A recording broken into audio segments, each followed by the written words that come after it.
ini saya gaspol dari kosong ini, penasaran ketinggian seberapa. Pakai lampu merah. Wow.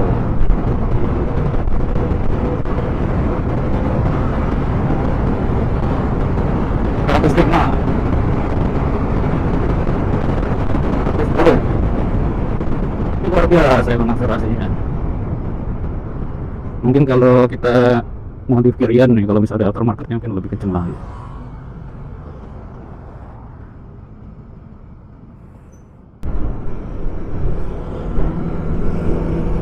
Oke, assalamualaikum warahmatullahi wabarakatuh. Ya, hari ini kita jalan mau ke arah Bogor, jadi pakai Honda Vario 160 yang terbaru. Mungkin ini untuk Vario ini secara impresi memang belum ada 1000 km.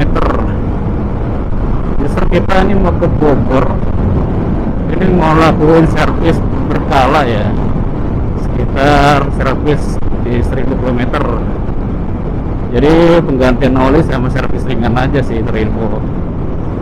Kebetulan untuk motor ini sih saya cari waktu itu ke dealer yang indenya nggak terlalu lama.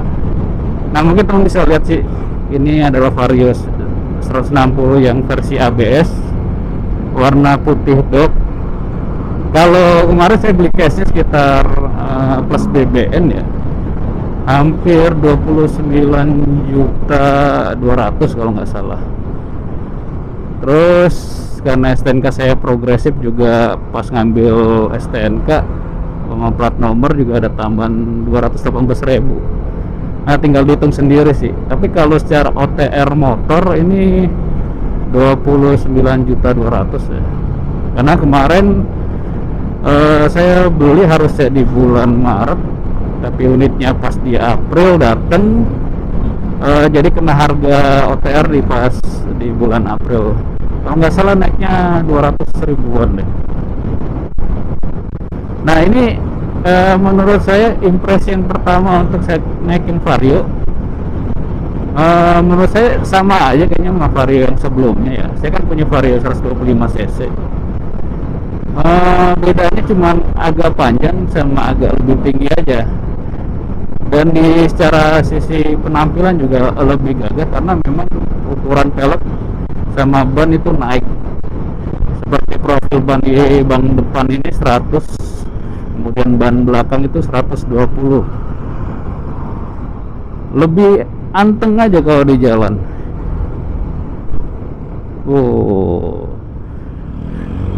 Gak ngerti deh. Main nyelonong aja, berbahaya manuvernya itu. Oke, pertama kali yang harus dikenali teman-teman, memang ada dua versi Vario ya, versi Vario yang non ABS sama yang ABS. Cuman sebagai saya pribadi, saya menyarankan untuk membeli yang Vario ABS. Kenapa? Lebih arah safety-nya, walaupun ABS-nya nggak dual channel, hanya bagian depan aja. Tapi saya udah pernah nyoba sama ngetes juga untuk hard braking, memang lebih unggul untuk yang ABS. Nggak ada worry kalau misalnya ban depan itu slip atau enggak, mungkin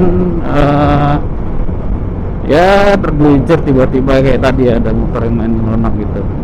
Ya walaupun bedanya sekitar 2 jutaan ya, lebih baik ambil yang varian ABS ya, berkeselamatan aja sih. Nah kenapa saya pilih yang Vario 160 yang versi ABS dan berwarna putih ya? Pertama sih biar nggak terlalu umum di jalan ya, karena yang saya lihat di jalanan dalam awal sampai pertengahan April itu warna putih itu jarang banget. Sebenarnya Vario juga di jalanan jarang banget saya lihat yang 160. Baru menjelang akhir-akhir ini, bulan minggu ketiga, minggu keempat, udah mulai nih banyak Vario yang ada di jalan raya ini berkeliaran gitu. Tapi rata-rata mereka itu Vario yang versi CBS yang ada warna merah, mungkin warna hitam, dan warna putih itu jarang banget di jalan. Oke, pertimbangan berikutnya kenapa harus versi ABS, karena memang powernya juga meningkat secara signifikan dari versi yang 150. eh dari power yang meningkat ya, berarti juga kecepatan juga meningkat juga sih. Akselerasi luar biasa gilanya ini. Pernah waktu itu dari keadaan diam di sini sampai saya nari 80 km per jam itu cepet banget dapatnya. Nah, untuk teman-teman mungkin perlu diketahui juga sih, kalau misalnya Vario ini kemarin saya pernah tes speed itu di 125 km per jam, cuman ya nggak saya videokan. Cuman ini bener-bener luar biasa ini cepatnya ini motor. Oke. Kemudian untuk selanjutnya yang paling saya suka dari Vario ini yaitu dia itu ada kayak full meter gitu ya. Ya kalau muter-muter biasa mungkin ada RPM ya. Ya kita tahu RPM-nya berapa, ini kecepatannya berapa. Tapi ini kayak full, entah namanya apa di buku panduan saya lupa. Jadi kita bisa mengetahui seberapa tingkat konsumsi motor kita saat berjalan. Ya kalau di sini sih keterangannya 0, 20, 40 sampai paling mentok 80. Jadi istilahnya 1 liter itu bisa menghasilkan berapa kilometer jarak yang kita bisa tempuh. Nah, cuman dari kemarin dengan konsumsi saya harian, jadi saya ini bawa komuter ya ke tempat kerja yang dimana jaraknya sekitaran 1 kali jalan 45 km. Kemudian PP hampir 90. Itu rata-rata konsumsi ini, kebetulan saya memang 1000 km pertama pakai Pertamax, itu 1 liternya sekitar 53 52. Pernah waktu itu sekali satu hari nyampe 55. Nah, yang untuk mendapatkan 1 liter 55 km itu kecepatan yang saya gas itu maksimal saya urut 60 km per jam ya, konstan ya 60. Tapi ya kita nggak lebihin gitu, dan untuk akselerasinya juga kita ngurutnya pelan-pelan saja gitu. Saya dapat sekitar 54. Untuk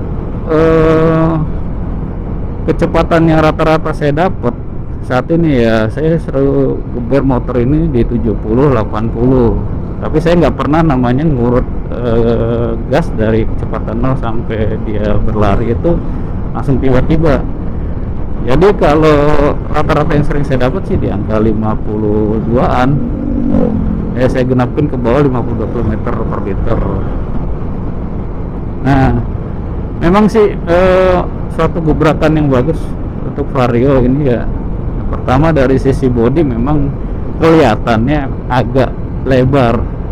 Padahal kalau secara dimensi dibanding Vario 150 yang lama, ini dia tuh cuman agak tinggi dan agak panjang. Itu aja. Teman-teman mungkin bisa bandingin spesifikasi dimensi antara Vario sebelumnya dan Vario 160 ini. Kalau menurut saya sih buat jarak komuter ini ya lebih nyaman aja. Handling pun masih lincah gitu. Cuman memang kalau dalam kemacetan karena ini bodi motornya agak tinggi ya, jadi kadang kaki itu jinjet ya kalau buat libas ini ya, kemacetan itu misalnya mau selap-selip gitu. Itu aja sih. Tapi keseruan sih, semua ini senang sih kalau misalnya kalian punya Vario 160 ini. Ya ini bukannya promosi ya, karena memang ini cuman pendapat pribadi aja sih. Enak aja sih ini Vario. Kemudian masalah ban ya, kalau misalnya bannya tipikal IRC, cuman ya naik 100 di depan, belakang 120. Dulu sih waktu saya punya CBR yang CBU itu kan IRC bannya terkenal ban sabun ya, tapi saya nyoba ini bannya sih nggak terlalu licin ya buat pengereman maupun buat nikung ya, karena jarak yang saya tempuh ke kantor ini ada juga yang rutenya itu menikung gitu ya, berbukit juga ya. Tapi ini antem aja nih kalau misalnya dilibas tikungan tuh, kecepatan tinggi, maksudnya di kecepatan 60 km per jam gitu sambil nikung tuh enak banget gitu. Nggak tahu ya, belum rebah banget, tapi karena nikungnya sih 60 km per jam gitu ya, menurut saya sih udah stabil ini.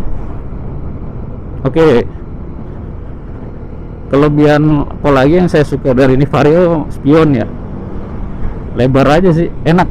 Jadi kita bisa mantau belakang kita kayak apa, benar-benar visibilitas kita tuh benar-benar luas nih gitu. Nah ini coba bandingin sama Vario depan. Kalau spionnya sih agak ini ya, terlalu ke dalam, tapi yang ini agak lebar aja nih kelihatannya. Tapi menurut saya sih benar-benar enak. Kemudian faktor berikutnya yang teman-teman perlu ketahui masalah ABS ya. Pada saat kita nyalain kontak on, ABS itu ada ikonnya muncul di speedometer, namun akan hilang sendiri ketika kecepatan kita di atas 10 km per jam. Kemudian fungsinya itu akan berjalan ketika kita mengerem mendadak di kecepatan di atas 30 km per jam. Jadi perlu dicatat ya, di atas 30 km per jam ini ABS akan berjalan efektif. Namun kalau di bawah itu ya teman-teman harus hati-hati sih untuk penggunaannya. Ini Bogor ramai banget hari ini. Apa karena orang udah pada mulai mudik, kita nggak tahu. Cuman saya jalan ke Bogor ini untuk kepentingan servis sih, bukan jalan-jalan.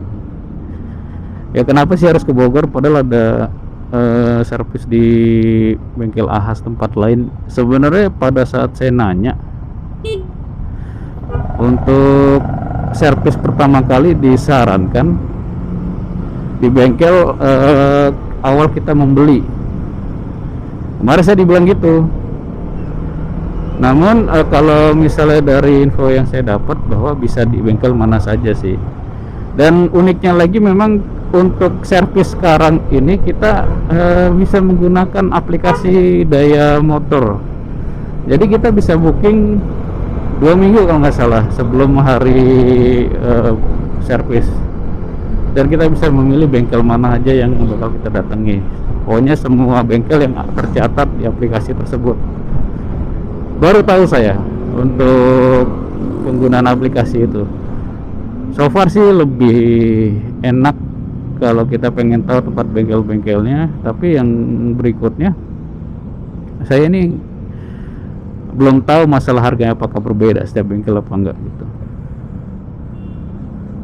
Nah di situ juga ada keterangan bahwa untuk di dalam manual produknya itu, di dalam aplikasinya itu sendiri ada 3 kali servis yang mungkin gratis ya, kilometer 1000, 6000 sama 12000. Nah di situ tuh teman-teman bisa mengakses semuanya di aplikasi, dan semua motor Honda yang teman-teman punya itu bisa juga daftarin di aplikasi tersebut. Ya buat kita sih lebih enak aja sih kalau misalnya pengingat, kalau misalnya waktunya servis atau waktunya kita harus ganti oli, semuanya diingatin di aplikasi tersebut. Ini masih merah, udah diklaksonin ya. Kita tes akselerasi. Ini gaspol kita. Kan? Luar biasa emang itu.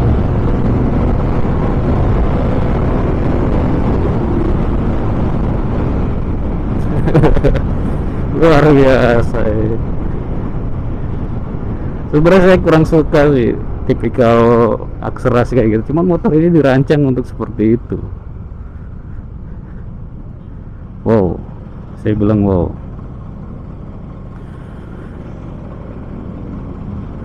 Benar-benar nih motor luar biasa kencangnya. Oh ya, di konsol sepeda motor ini ada namanya pengingat juga mas, selain ada waktu sama pengingat ganti oli. Ini semua ada loh di sini, luar biasa loh. Coba lagi ya guys, rame tapi ya. Hati-hati nih. ABS kita tes. Nah, dicoba kalau ABS kita tes. Dia itu ada kayak kejutannya sendiri loh di tangan ini. Ketika ABS itu bekerja. Jadi kayak ada getaran kecil gitu. Nah, seperti itu tuh getarannya. Benar-benar merasakan yang paling enak gitu nih. Jadi kita nggak perlu khawatir untuk merembak segala macam. Ketika masalah jarak aja kita perlu waspadai.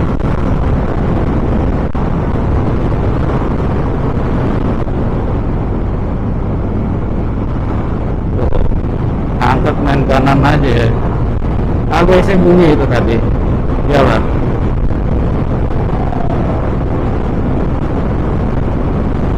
Bener agak safety lah masalah kayak gini. Ini saya juga ngerem dadak nih di lampu merah ini. Bener-bener ABS jalan ya. Luar biasa. Jadi nggak perlu ada panic braking, aman kalau beli ABS. Udah saran aja kalau setiap mau beli motor ketika ada varian yang ABS, beli aja yang ABS. Buat keamanan diri sendiri lah, lebih enak. Oke, kita tes lagi ini akselerasi. Mudah-mudahan kosong.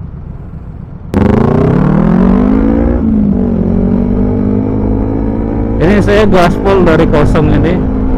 Penasaran kencengnya seberapa sampai lampu merah.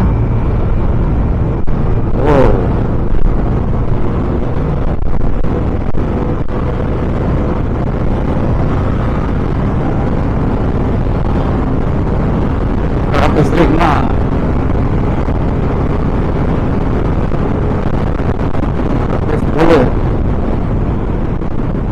Luar biasa emang akselerasinya. Mungkin kalau kita modif kirian nih, kalau misalnya ada aftermarketnya mungkin lebih kenceng lagi.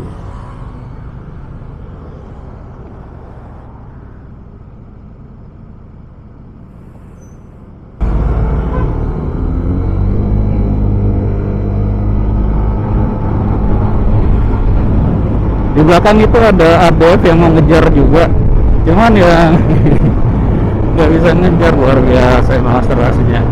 Ini kita akan selesaikan nih akselerasinya ini di depan aja ya, karena memang kalau saya ngebut lah orangnya kurang ngebut.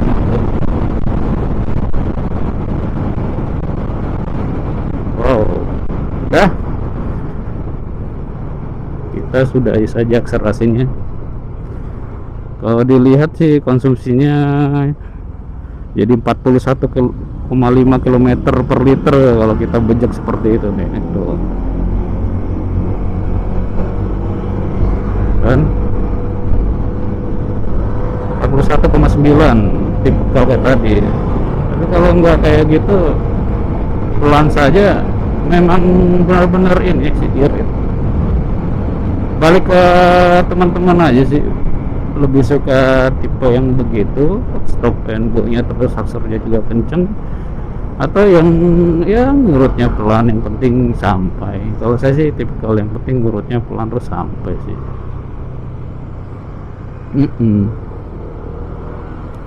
Ini Teguh Kujang ya, alhamdulillah sih sepi karena pagi orang baru bangun sahur ya, bangun atau pada mulai tidur nih habis dari sahur ya, entah apa kayak gitu atau gimana ya. Tapi kalau teman-teman mau ke Bogor mendingan pagi-pagi deh, bisa nikmatin sih. Nah ini kita ke arah Surya Kencana, sebelah kanan itu Kebun Raya Bogor. Suka sih kalau udah lewat sini sih, ya nostalgia aja lah ya, Bogor banget lah kalau kita bilang.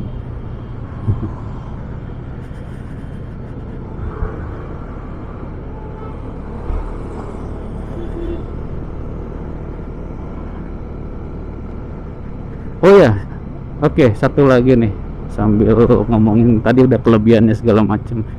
Kekurangannya pertama, saya nggak suka nyalain di motor cuman bisa pakai handle rem kiri aja sambil pencet starter, dan kita nekennya itu harus agak ke dalam.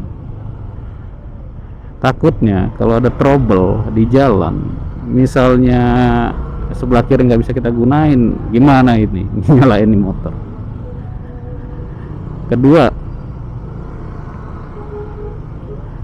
kalau waktu itu saya pas hujan deras itu, saya nggak jalan, cuman berhenti aja ngiup karena angin ya. Motor ini kena hujan deras banget, tapi setelah hujan tereda saya mau jalan, dinyalain nggak bisa, butuh berapa menit gitu. Saya nggak tahu kena apa gitu, apa akinya rembes dari atas ke bawah gitu. Jadi ibaratnya bikin mengkhawatirkan kalau misalnya lagi hujan. Itu yang saya takutin sih. Jadi ibaratnya udah nyalain starternya itu dari handle kiri aja. Yang kedua, kemudian kalau pas hujan cuma didiemin aja, kayaknya ibaratnya nggak mau nyala, nunggu berapa menit, 15 menit kemudian itu pun sambil saya starter lagi. Bener-bener motor baru kok nggak bisa nyala gara-gara kehujanan doang, padahal belum dibawa terabas genangan banjir gitu. Ini baru dihidupin ya, mungkin percaya nggak percaya temen ya seperti itu, tapi itu yang terjadi sih sama saya waktu itu. Nggak saya videoin sih sayangnya sih. Itu dua kelemahan dari Vario yang saat ini saya temukan ya. Tapi kalau saya lihat dari video yang lain, misalnya teman-teman lihat mungkin di YouTube reviewnya jok keras lah, menurut saya jok keras kemudian shocknya juga keras. Saya sih suka aja sih jok keras, shock keras ya, karena ya ini aja sih memang ya lebih enak aja sih kalau keras, kalau buat kecepatan tinggi atau buat nikung. Dan saya juga nggak ngebawa penumpang, sendirian aja gitu, karena saya beli ini Vario ya buat pengganti motor Vario saya yang 125 yang mau dikirim ke Pulau Jawa, Jawa Tengah ya. Ibaratnya yang Vario 125 udah nemenin sampai 100 dari tahun berapa ya, 2017 atau berapa gitu, intinya 80.000 kilometer udah sampai sekarang nih. Alhamdulillah. Oke, udah nyampe nih, kita laporan dulu.